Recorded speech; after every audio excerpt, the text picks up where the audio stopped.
It's time for another Three Blind Mice Invitational. This time it's the Leap Year Invitational, February 29th.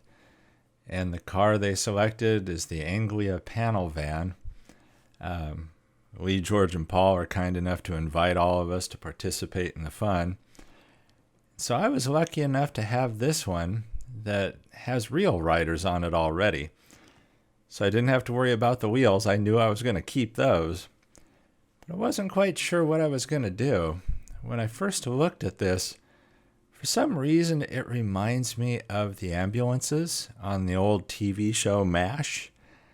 And I thought about painting it that way, but then I thought better of it. I thought, I want to do something. Anybody that knows me knows I love using JB Weld and I love chopping things up. And it's been a good couple Three Blind Mice builds that I haven't really done anything dramatic. So I finally decided I was going to chop this thing. And to be honest, it scared me a little bit because I only had the one casting, and I wanted to be part of this build off, and I knew if I screwed it up, I'd have to get another casting. I wouldn't have much time, and so I thought about this quite a bit, and procrastinated, to be honest with you. And some things came up, life happens, and things need to be taken care of, and it was easy to kind of put this on the back burner because, like I said, I was afraid to chop it.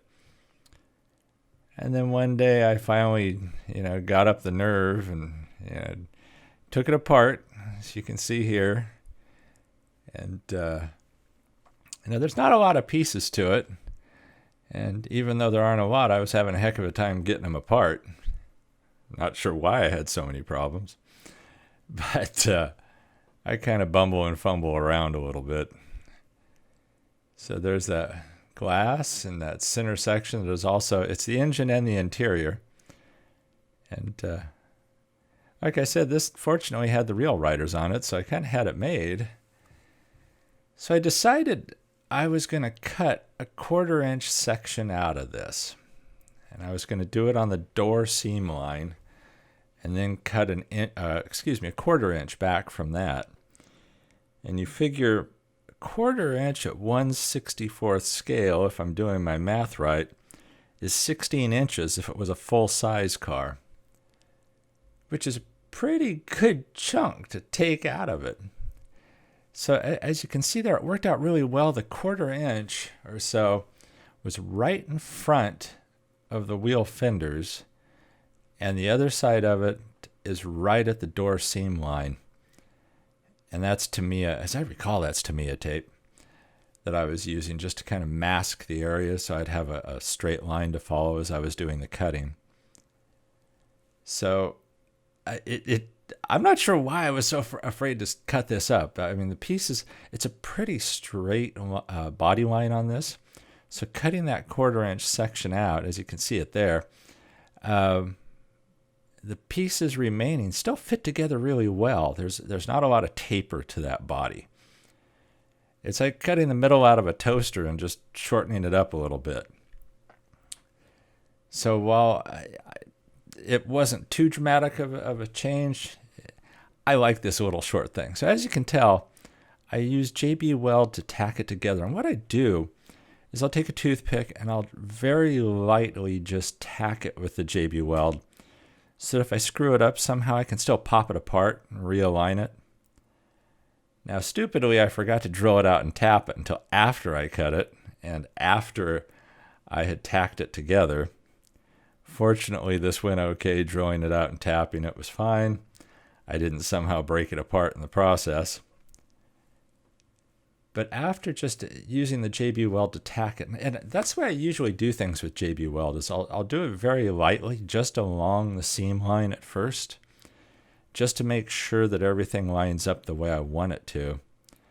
And then I'll go back and put a heavier coat to strengthen that merging of the two pieces. JB Weld in no way is a corporate sponsor of this video. I received no kickbacks from JB Weld. I received no free samples from JB Weld. However, if any representatives of JB Weld are listening, I would gladly accept such tokens of their appreciation for my use of their supplies in these vehicles. I do love the stuff. It's cheap. It lasts. I mean, 2 little tubes go a heck of a long way when you're doing stuff at 1/64 scale. So here I had already done the interior now heavily with JB Weld, and now I'm basically filing it so that getting rid of the rough edges, making those body panels fit together a little better.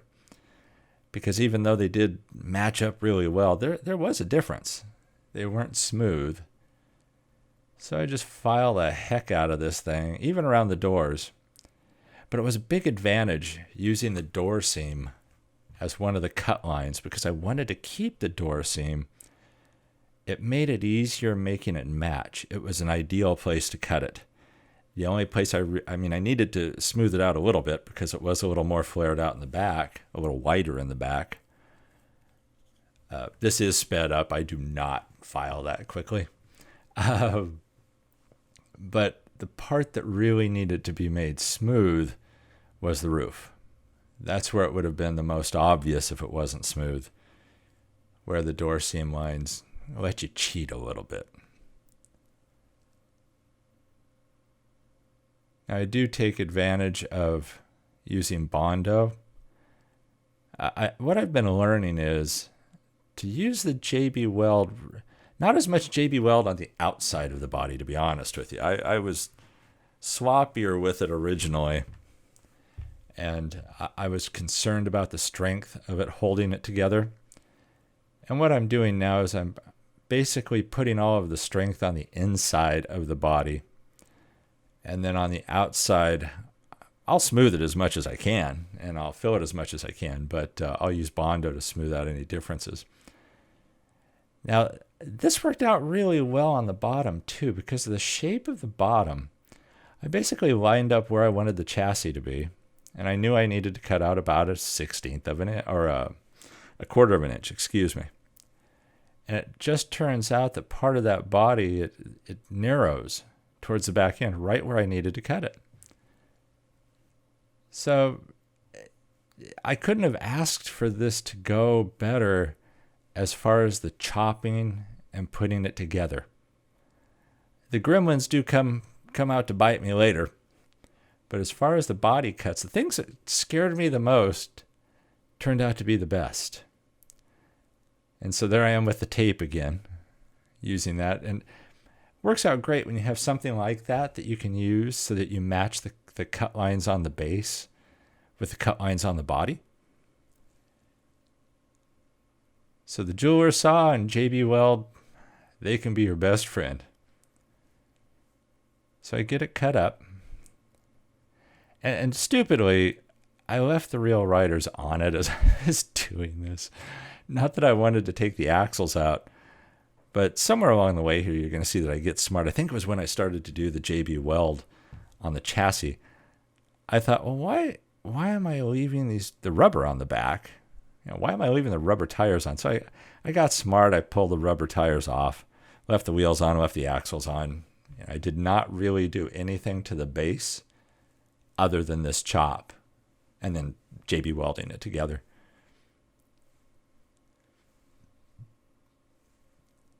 I was really lucky that this base had the real riders. So there you see I popped that little piece off.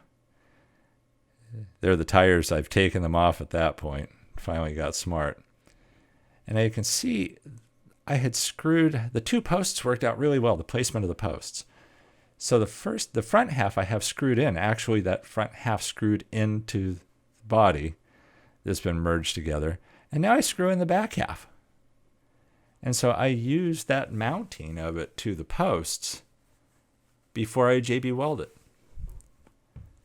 I truly couldn't have asked for this to go any better.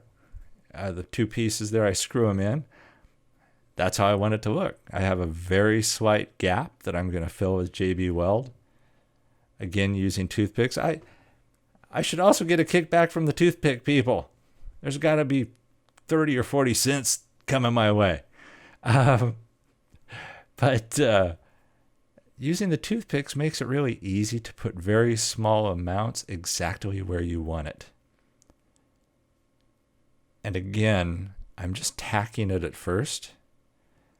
And so it's ideal for that. I always mix up too much. And no, that's not my belly at the bottom of the screen. Some of you may be thinking that. No, that's my forehead. I can tell you when I do the new workbench, and I'm going to show you the workshop here that I have now, the workbench I have set up. But once I get the workbench set up at my future location, I can tell you I'm going to mount that camera higher. And because I kept smacking my head on it, and I don't know why I have it so low. I mean, I can zoom in, but I was stupid. So there you see it. It's tacked together at that point.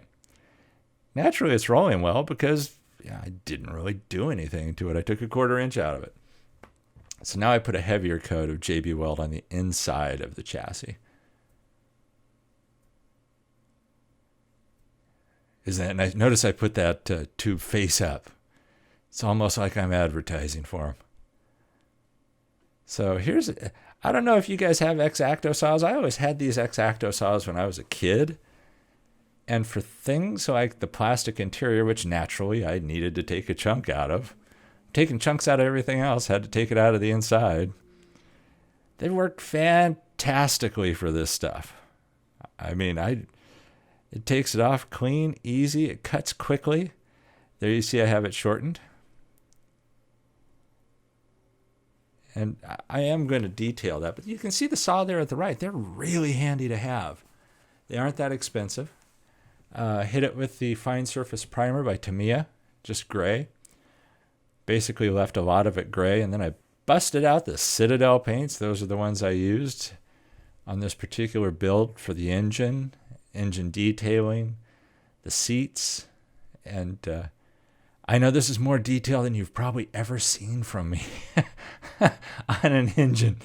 And you can't really see it. Detailed the seats, detailed the shift knob.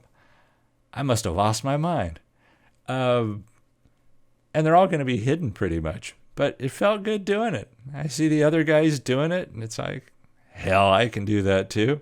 Maybe not as well as they do, but I need to practice. So there you see the Bondo.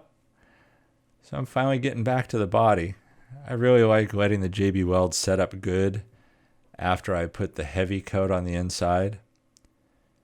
So I'm sanding that out, getting it as smooth as I can. And the Bondo works great for that. It's a Bondo spot putty. And so it smoothed out what small little rough areas were left on the roof.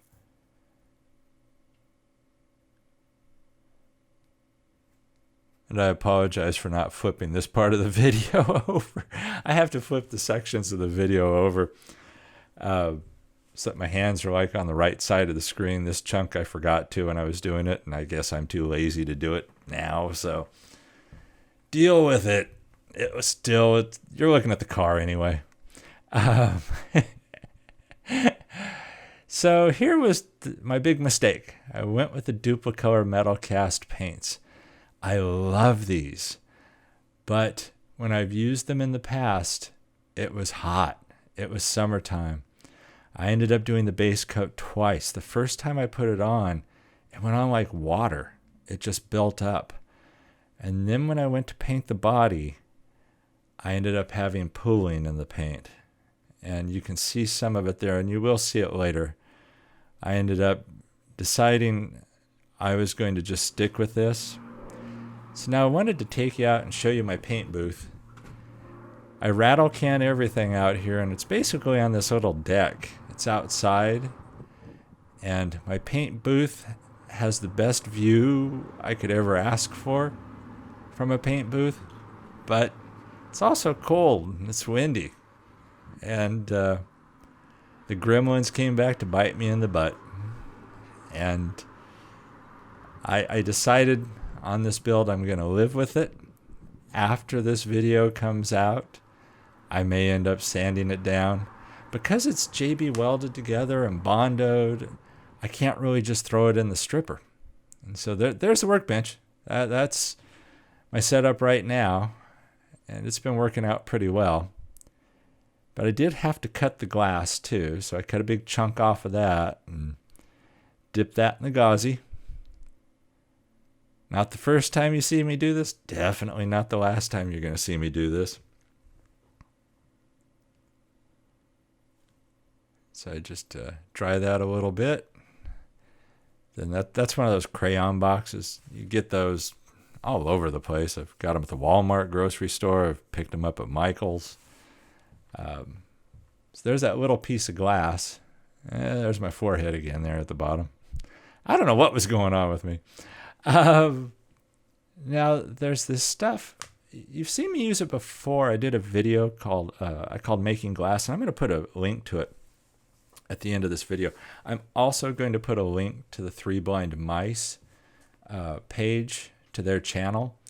So you'll be able to easily go see all of the other builds, the Three Blind Mice themselves, and all of the other builders that are joining in on this. Now this is that microcrystal clear, and you can also use it as an adhesive. And because I had such a small piece of plastic there because of doing the cut, I didn't want to use crazy glue, super glue, to hold it in because I was afraid I might get it on the glass. The beauty of this microcrystal clear is that it dries perfectly clear. So you can use it also as an adhesive. So it's something to keep in mind for this kind of situation. So now it's time to put it all together. And you can see the interior, truly the most I've ever detailed any interior. I'm kind of proud of myself. Now, one thing I did, I wanted to alter the stance a little bit. And I don't know if you saw that right there, but I didn't want to change the axles or anything, but I did want to make a slight change to the stance. So I put a super thin little washer between the base and the post. It just jacks up the back end of the body a little bit, and it's an easy way to do it. And no, you're not goofy. I did use two different types of screws to hold it together. One was a hex head, one was a Phillips head. Your eyes aren't playing tricks on you. So like I said, I wasn't thrilled with the paint. And I apologize for how it turns out. And you can't polish a turd, but you can put windows on it. So that same microcrystal clear can be used to create windows. And I do have that video explaining how to do it. And so I will put a link to that at the end of this video. And I don't show it all to you here because it's really, at times it's kind of tough to draw that liquid across that opening. Think of it as white, like Elmer's glue, I guess. It's just white glue. It's very similar to that in consistency. And what you're trying to do is you draw around the window frame with it, and then you kind of pull the liquid across, creating that film. And then that film dries perfectly clear, or damn close to perfectly clear, as you'll see in the end results here. So I did the side windows and the two little super tiny back windows, and the glass on the front was the original glass. So here's where it started out. You see how the stance is. You'll see the change in the stance as well. And obviously you'll see it gets shortened. It becomes stubby. And so here's where we started. The wheels were great. I was thrilled with those wheels. Glad I didn't have to change them. Here's where we ended up. You can see the stance is a little different. And again, it's just that washer thrown in the back. And then you can see the side windows, how they turn out pretty well. You still can see through them. You will be able to see the interior almost as well as if they weren't there. Obviously, the back windows turn out great because they're super tiny. You can see how some of the pooling, they weren't really runs, but the paint just did not work out as well as I had hoped. And again, I apologize for that. But it's all a learning experience. And now I know that the metal cast paints, to believe what they say on the can, it has to be hot.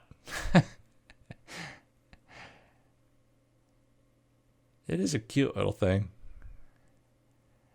I am happy with the color. I wasn't sure about the orange at first. I have done a few other things. I did an extended combi, a 3-axle combi earlier that I did in this orange. And it seemed like a good choice for this. I did do some of the detail, the headlights, the grill stuff, the chute in the back. But I would like to thank the 3 Blind Mice, Lee, George, and Paul, for having these events and being kind enough to let all of us share in the fun, give us this additional exposure, and I really do appreciate it. And looking forward to all of the other builders, what they've come up with. I hope you like this car. Give me your comments down below. Let me know what you think. I have some glamour shots at the end here, and I hope this is another one that makes you think to, when you're looking at my videos, to sometimes expect the unexpected. I don't know if that's a good thing or bad thing, but hey, that's me. Thanks a lot, everybody, for watching these videos. Catch you in the next one. Take care.